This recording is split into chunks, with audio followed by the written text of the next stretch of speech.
主題係我的志願。老師，我要做一名醫生，幫助有需要嘅人。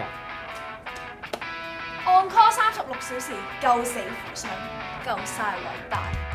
嘉紅，你呢？太空人咯。作為太空人，你有啲咩抱負啊？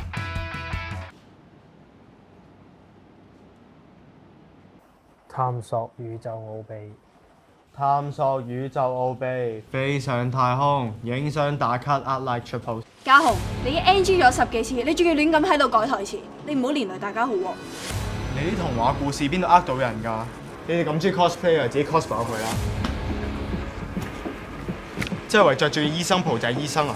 讀幾年書就可以成為太空人啊！如果咁易嘅話，周街都係啦。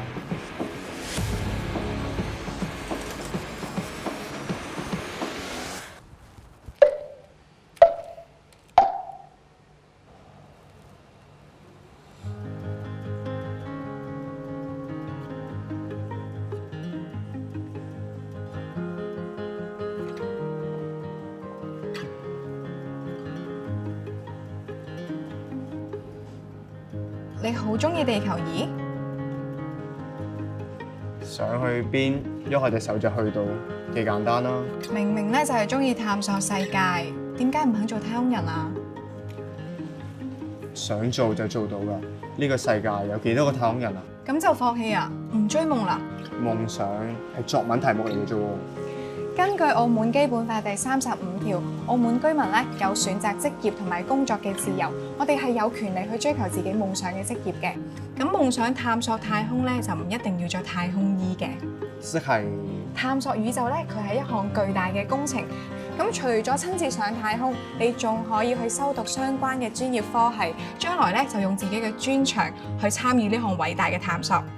意思即係我唔一定要做一個太空人，而係用一啲我做到嘅方式去參與。Bingo！ Miss 啊，咁咧我邊幾科仲要進步，我先可以大學讀到呢啲啊？作為太空人，你有啲咩抱負啊？宇宙一片無盡嘅星空，由無數嘅星星組成銀河。而我嘅願望係成為一個探索無邊宇宙嘅一份子，為人類未來作出貢獻。台詞講得幾好啊！你係點諗到㗎？藝術源自生活啊嘛。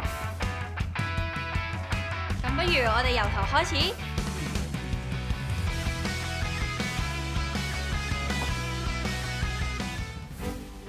澳門基本法第35條保障澳門居民有選擇職業同埋工作嘅自由。